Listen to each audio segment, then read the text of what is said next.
Now, I am not a solicitor and I'm not a mortgage advisor, but I do remember vividly what it was like when I got the keys for my first property. And it is that, wow, what a feeling. And in some ways, it's a bit like a dream come true. And I didn't put this image up, this artwork up behind me, especially for this webinar. But this webinar is very, very timely because literally this morning in the FT, there has been a study has been published from the Building Societies Association, which says that almost 47% of people who are keen to buy had never spoken to a mortgage lender or broker to assess their financing options.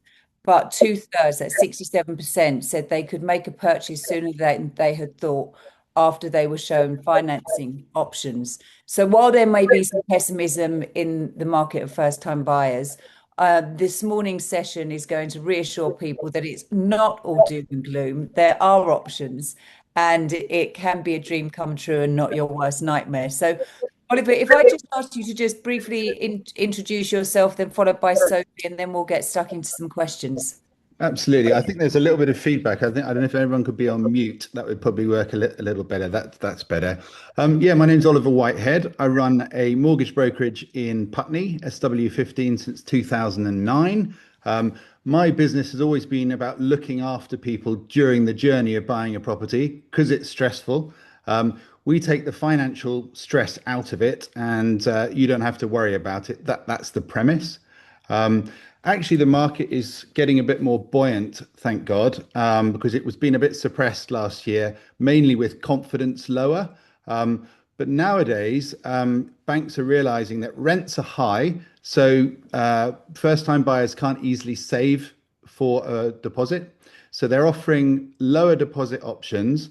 You can borrow more because banks are a bit more, positive about lending because they need to. And first-time buyers are probably the busiest part of the market now in 2026. So it's actually a really good time to consider buying if you haven't now, and we can burst any myths and hold your hand with the process. Brilliant. Thank you very much, Oliver. And Sophie, can you give us a brief introduction? I mean, I know over the years you probably sort of advised thousands of clients on their property purchases, but just introduce yourself and say a little bit about William Sturges. Yeah, I'm a partner in our residential conveyancing team at William Sturges. We've got 7 lawyers and a couple of support staff in our team, and we have a huge experience in a wide range of property transactions, and we do look after a lot of first-time buyers. And actually, I'm pleased to say that over the years we have acted for those first-time buyers when they've gone on and made subsequent purchases and moved along their property buying journey. And so that it's always been a pleasure to move with somebody on their property journey.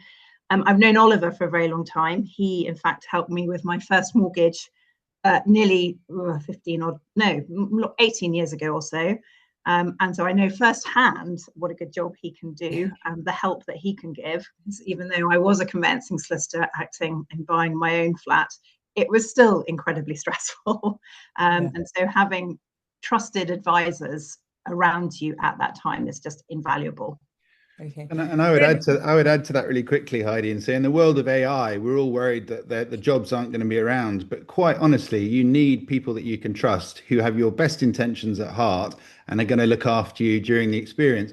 I recommend Sophie very positively because I know she understands the challenges of buying a property, and it's about trusting the person you're dealing with to know that you will get to where you need to get to. And if there are often challenges on the way, but if you can get the support you need, then you're feeling much more confident during the process.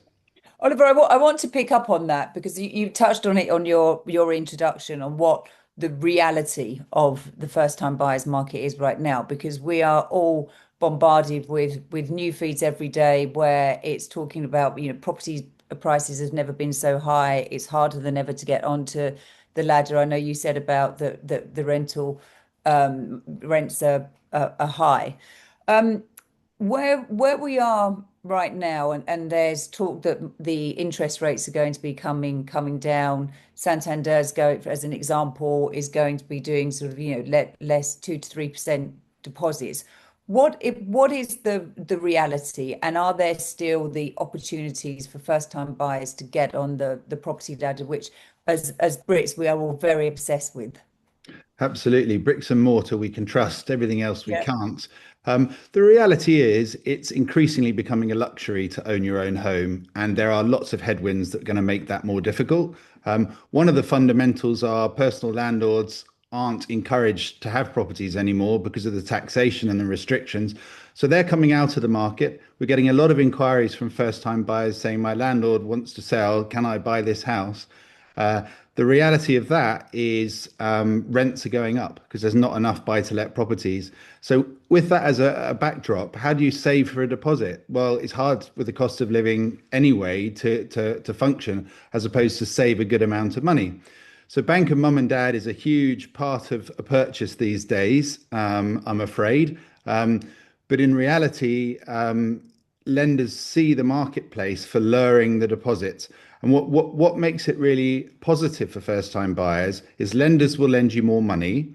Rates have come down probably from a high of 6% early last year to around 3 to 4. That is based on your deposit level. The more deposit, the better rate you're going to get. But with Santander, as an example, if you've mentioned, if you're buying now the property at 500,000, you only need a £10,000 deposit. You will, however, need stamp duty, and any giveaway in mortgages comes with something that's not quite so good, which is normally a higher rate or some more restrictions. But in reality, the marketplace is good, but it's still a privilege to get on the ladder, and it's not easy. It would be false to say it's easy. In reality, rates are lower, deposits are less. And that's a bit of a myth. People don't understand that it's possible to buy with less money now. And that question that we nearly always come back to when we talk about mortgages, is it, fixed term, variable rate? What does it seem, what tends to be, what's kind of the tends to be the guidance that you give to first time buyers?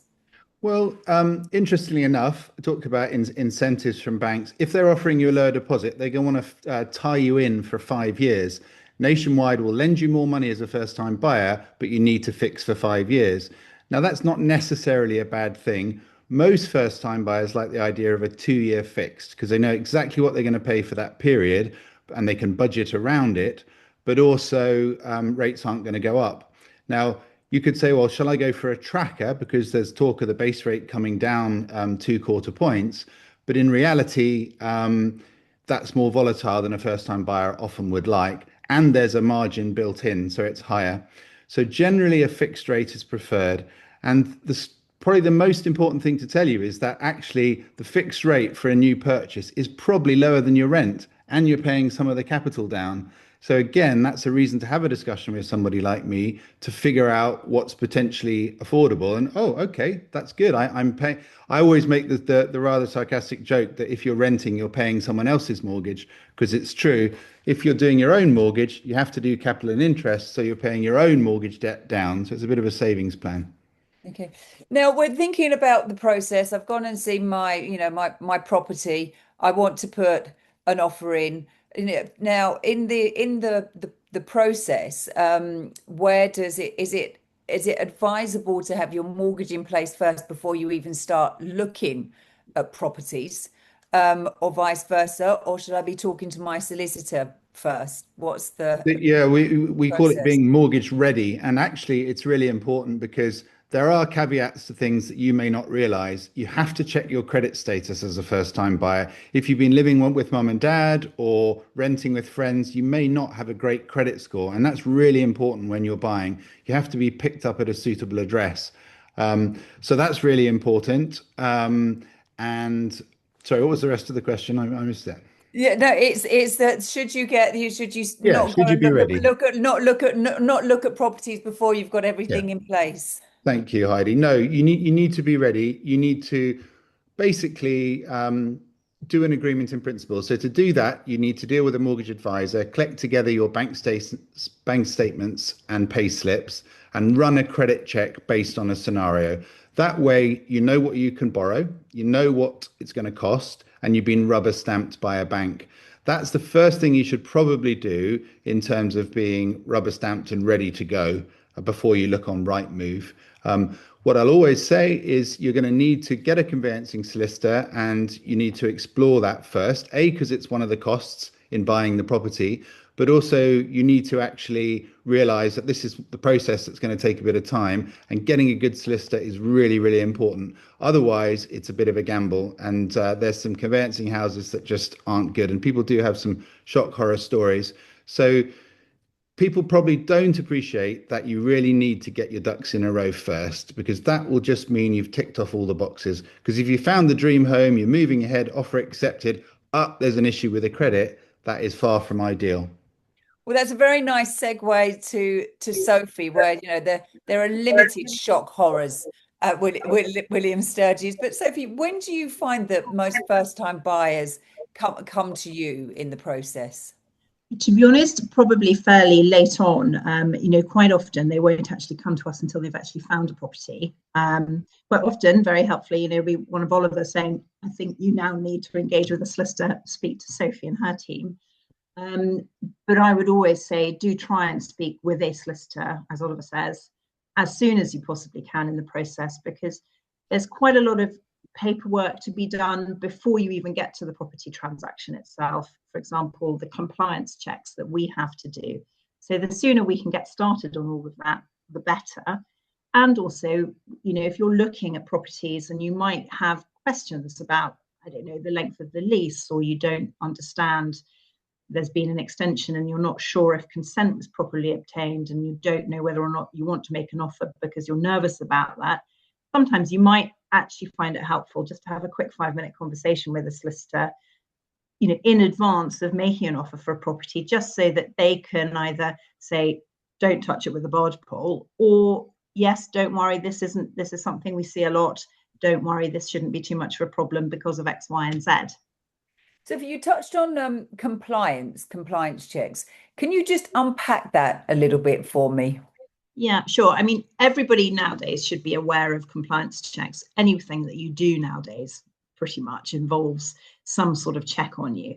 And for us as solicitors, we really have to dig quite deep on our compliance checks. There are various elements to it. So there is checking out basic, the ID of the buyer. Now, nowadays, there are very helpful online ID checks that can be used. We use a company called Third Fort. I should probably say there are others available.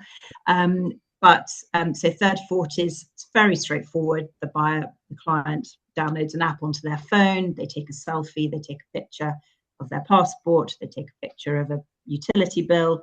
And then it does all the checks for us and sends us a report confirming that the ID all matches up, the passport's not been reported missing, and it also does other checks on the individual, just to see, for example, if they are politically exposed or on a sanctions list, or a name is a match to someone who might be on a sanctions list. And then we perhaps have to dig a little deeper just to make sure that the client we're dealing with isn't that person. Okay. So that's one element of the compliance check. Yeah. And we spoke about the Oliver mentioned the bank of mum and dad, but it could be the bank of another relative. Are there increasing sort of provenance checks on where the funds are coming from? I don't know if that kind of crosses over with Oliver and you as well. Yeah. So Oliver will have to do those checks as well. And I think it probably does become a bit boring for a buyer, but it is unfortunately a necessary step that we have to do. So we do have to check not only the source of the funds, so where are the money that the buyer is putting in, X the mortgage, where are those funds held? Are they in the bank account? Are they in an investment account? Are they in a lifetime ISA? Where are they? We also have to check the source of those funds. So how did the buyer accumulate them? Was it an inheritance from their granny 2 years ago? Was it a bonus payment that they received from work last year? Was it a gift from mum and dad or somebody else? And with a gift from somebody, we will always then need to go and check their ID as well and check where they got the funds from. And we have to keep on going back until we are satisfied that that the funds are genuine, that they were accumulated in a proper manner, and there is no hint of any form of money laundering going on. And it can get awkward, these conversations, because, a lot of people don't like having their business probed, particularly older generations. So, great Uncle Jim, who's given you £30,000 towards the property purchase, he might not be that chuffed about having his ID checked or asked where he got the money from. But unfortunately, it has to be done. So I think the sooner you can get going on that discussion, the better, because it does take time. Yeah. Now, speaking of awkward conversations, I mean, if you're not buying the property on your own, you're buying it as a couple, whether it's a partnership or a friendship. I mean, this is a question for both of you. I mean, Oliver, how does that sort of impact the lending, the collective lending, if it's two people who are getting the mortgage together? Yeah. And then Sophie, what are some of the legal considerations that they should think about in terms of cohabiting together? I mean, and is that something? So, Oliver, if I come to you first of all on kind of the joint loan for a couple versus individual, and then come back to Sophie. So the stark reality is if you've got two incomes, you're going to be able to afford quite a lot more, and it is quite significant. And obviously, I imagine people are buying with friends and girlfriends, and I will always say, well, you'll have to do a legal letter, and that's a binding part of the process. So they understand that, and Sophie would cover that directly. But broadly, two heads are better than one. You're going to borrow more money, you've got more capacity, more protection. And you can buy a higher value property. So it's one of those sort of stark questions. Do you buy with your partner who you're getting on quite well with, or not? And sometimes you don't have a choice. You can't do it on your own. And that's where saying nothing is straightforward. And depending on your income and how it's constructed, buying with a partner will really increase your capacity, potentially get you a lower rate if you can join forces and put monies in. But obviously, then you're doing a legal transaction where two parties are joining. So yes, I will always say speak to Sophie or speak to a solicitor about security for what you're actually doing, and who owns what deposit you're putting in, and who's paying what portion of the mortgage. I mean, and Sophie, I mean, I've gone through that stage in my life where some friends have separated, and it always comes, it's the property nightmare. Is there anything you can do to protect yourself legally in that situation as first-time buyers? Yeah, you can certainly try. So we would always advise that there should be a declaration of trust in place, and that, as Oliver says, really sets out the ownership of the property. How is the ownership of the property split? Is it 50-50? Is it 70-30? What is going to happen over time if, say, one of you pays a lump sum towards an extension, for example? Will the declaration of trust can cater for perhaps the proportions changing over time if somebody puts in money into the property or pays off a bit of the mortgage? So we'd always advise that. And I think we'd also always advise that they should certainly speak to our family team. Always good to cross-refer on these things. Speak to our family team about potentially, if they are in a relationship, having a cohabitation agreement, to sort of dig deeper into the whys and wherefores of them living together. And dare I say it, what happens if people do go their separate ways? Just because we have to be cynical about it and think it's going to go wrong.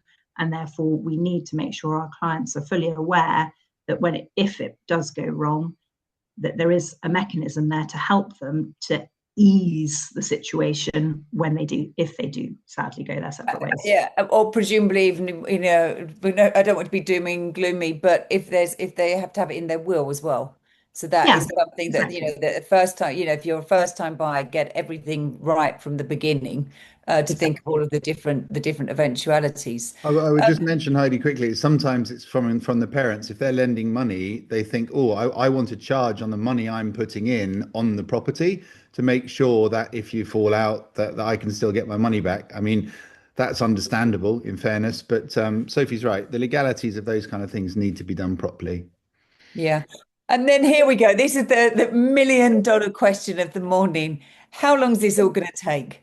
So, I mean, I know that that's impossible to give an accurate answer, but Oliver, on the mortgage side, because whether it's one person, two people, how quick are the banks moving, given that there is so much more sort of regulation and compliance and due diligence to do? Well, don't forget it's a competitive marketplace. So if one lender's taking months and months, me as an independent broker is not going to necessarily choose them, and I'll be aware of their service times. Broadly, from a mortgage perspective, if you're mortgage ready and you've done all your credit checks and agreement in principle, you're actually in a good place.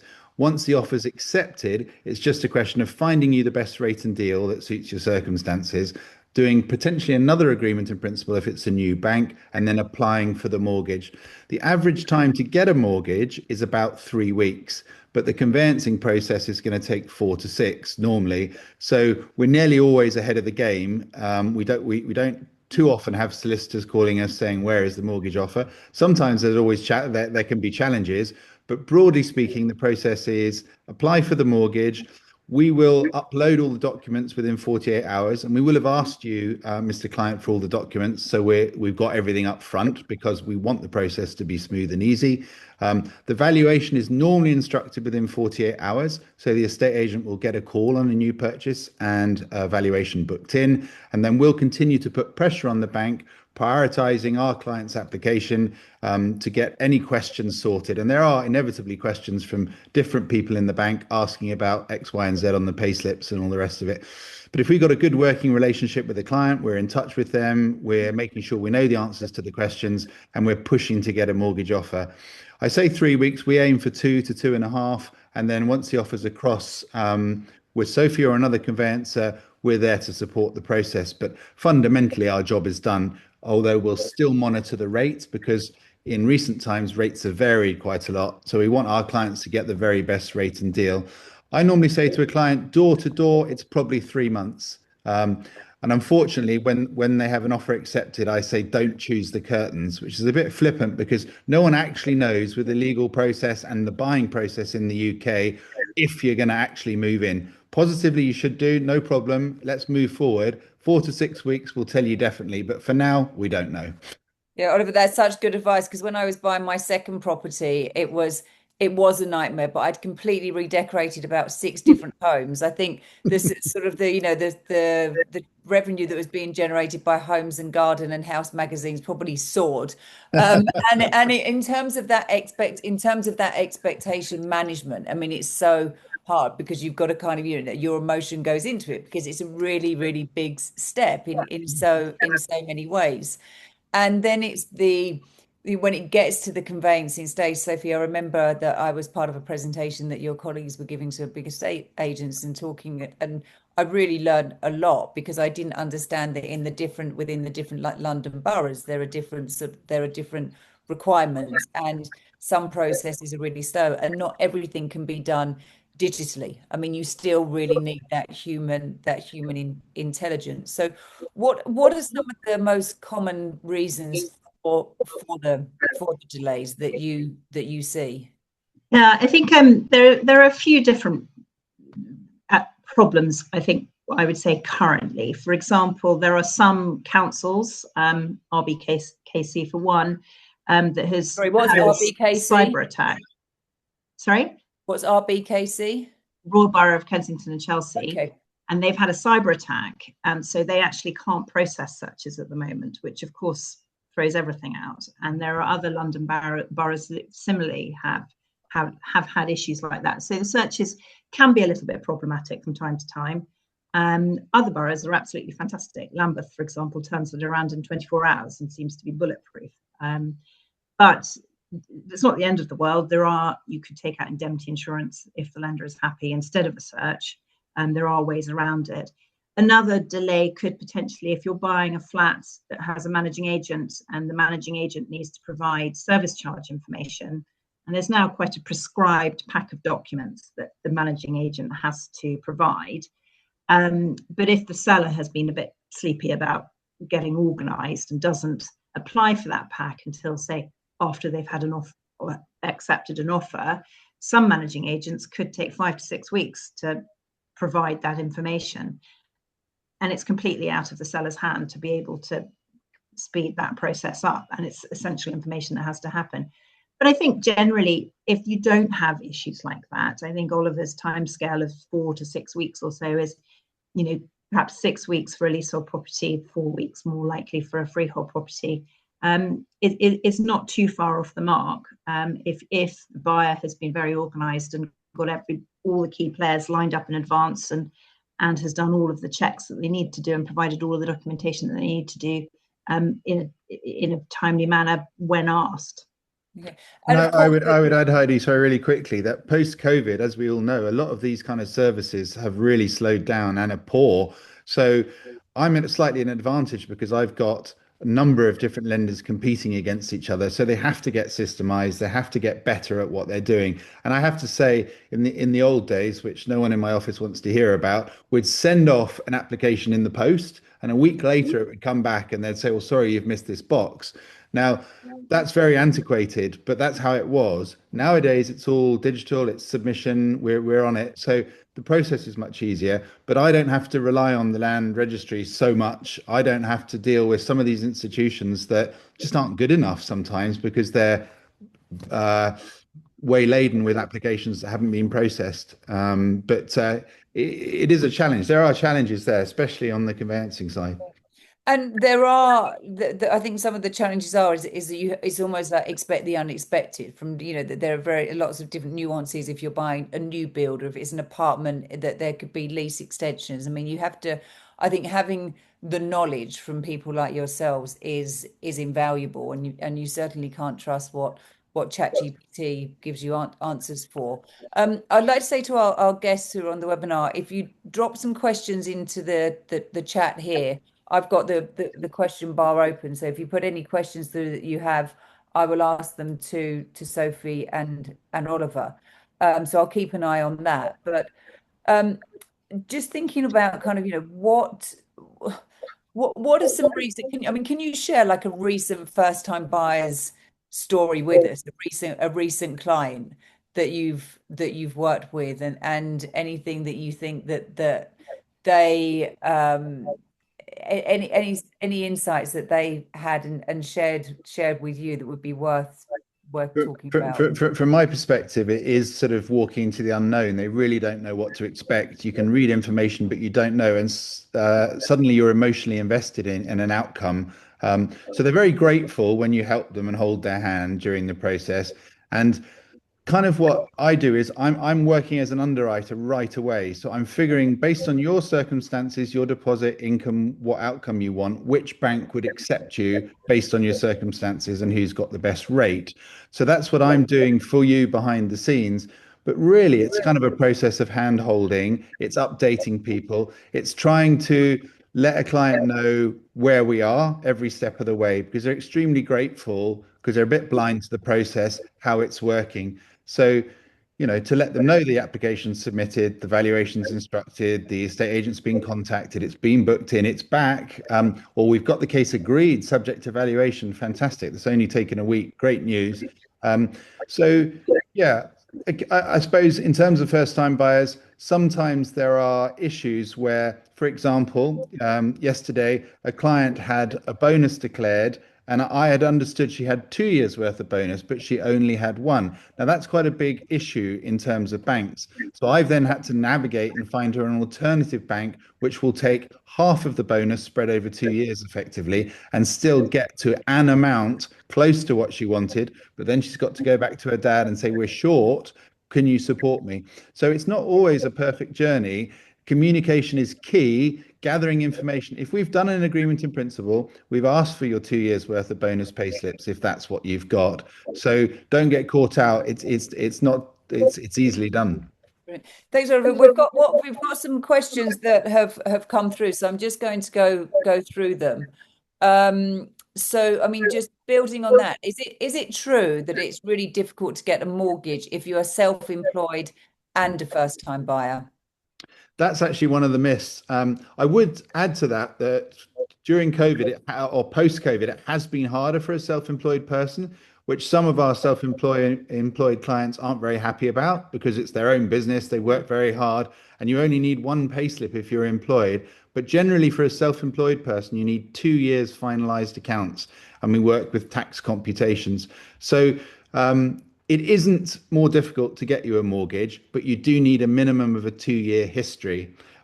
Ironically, however many years are 5 years beyond COVID, now lenders are reverting back to what they used to do, some of them, which is we'll take 1 year and a projection from the accountant.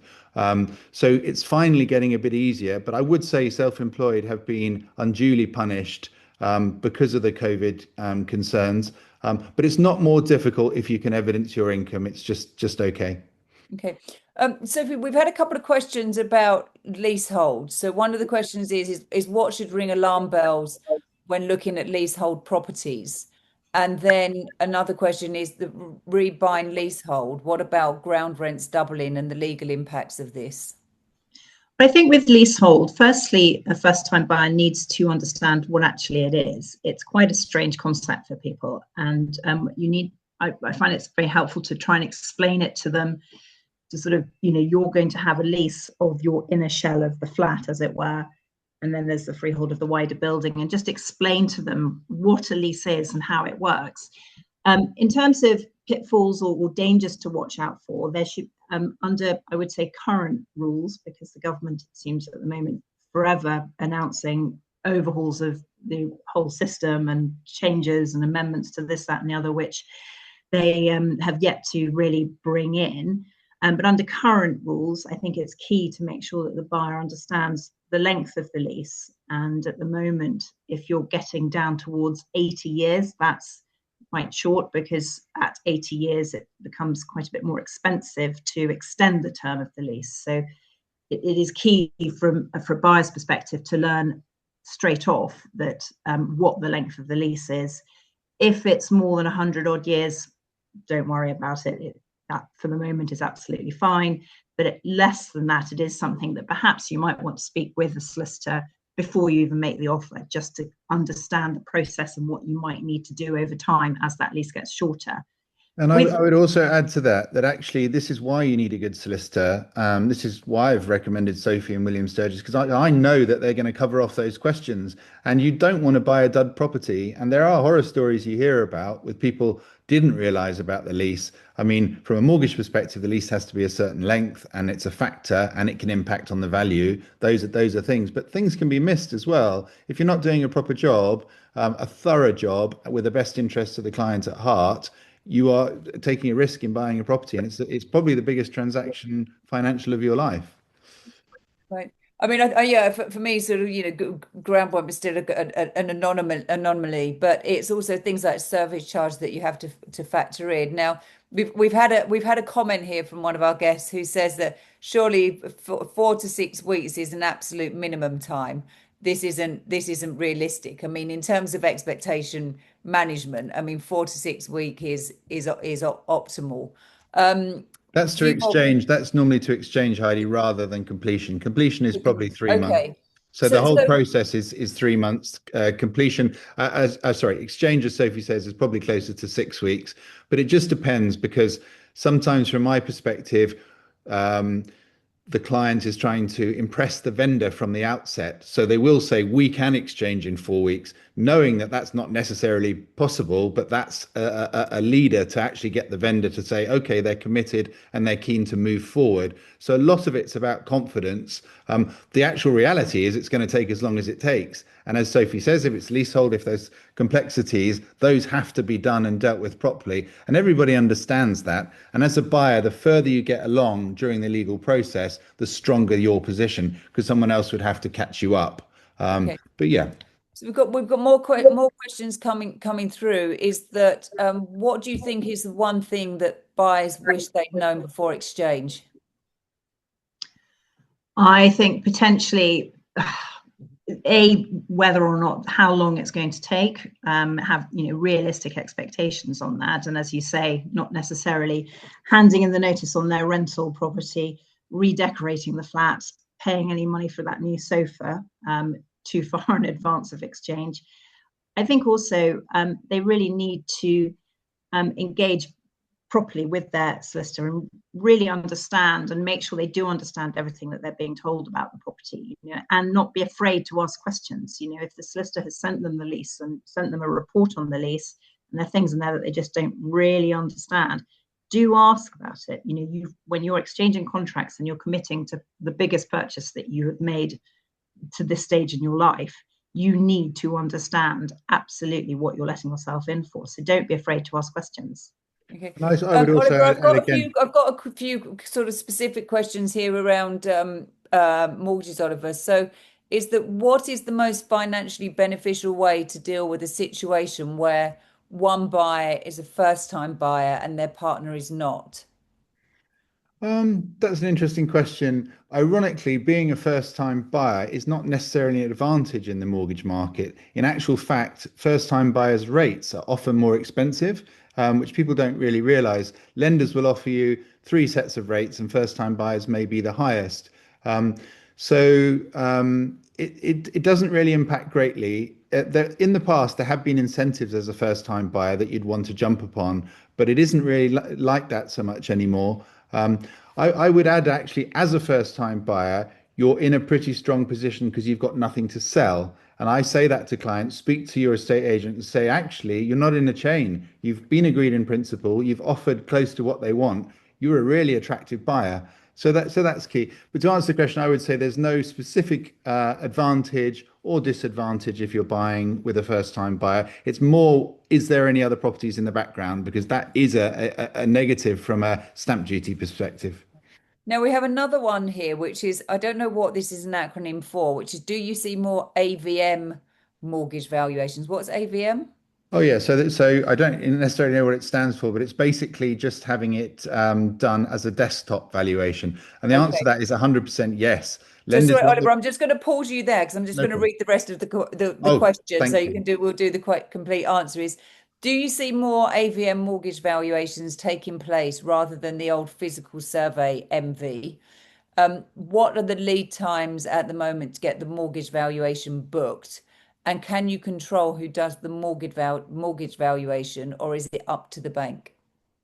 So they're all good questions. The answer is yes, the process wants to go quicker. Increasingly, the process is being more digitized. So if you can check on, I don't know what sourcing system they use, let's say Zoopla, they can see approximately the loan to value. If it's a very low one, why do they need to go round to the property necessarily? You would think as a buyer, but you're surveying the property. It would be nice if you checked it was okay. But a mortgage valuation is very basic. And I do say to buyers, get your own one done if you want more detail about the specific property. The answer is yes, they're much more prevalent. You can't get your own survey done for the bank's purposes, and they're very sensitive about that. They don't want you to recommend a surveyor. You're going to go through eServe or one of the surveying houses, and they're going to panel out the valuation to a local surveyor, and they all work by locality. Although having said that, occasionally you do get someone from further afield coming to value a London property, which doesn't always go exactly to plan. But broadly speaking, the process is pretty quick in terms of valuation. Nowadays, we'd expect a call in around 48 hours of an application submission to when the estate agent is being called by the surveying company or hub to book in the valuation. Great. Sophie, I just want to come back to you just around the specifics of ground rent, and a response from you on ground rents doubling and the legal impacts of this. Yeah, so lenders have quite prescribed requirements when it comes to ground rent. Nationwide Building Society is traditionally the strictest, and sort of that is the benchmark, if you like, where we will go and look at what they say, and if Nationwide will accept it, then we can relax a bit. But it's you do have to check. The idea behind ground rents is if they double every 5 or 10 years, then very quickly over the life of the lease, the ground rent will become really rather high and unpalatable, and lenders and buyers, frankly, don't like that. I think a ground rent that increases over a much longer period of time, but maybe fixed increases every 25 years, generally that's not too bad, provided that the increase is not going to take the ground rent above a certain percentage of the property's value. So there are various aspects to the ground rents that we would look at to make sure that they will be acceptable to a lender. Now, even if a buyer is not using a Nationwide mortgage, maybe they're going with Halifax, and Halifax's requirements are a little bit more relaxed, for example, maybe, we would still advise a buyer.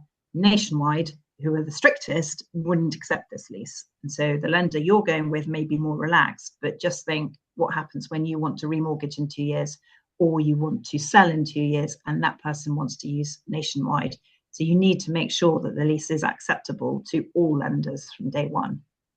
Well, thank you very much. We're coming to the end of the webinar. If people who've joined this, thank you very much. I know that both Sophie and Oliver will welcome emails and calls from you if you do have any other questions. I think the biggest takeaways from the session for me, for any first-time buyers, are be prepared, talk to the experts, and manage your expectations.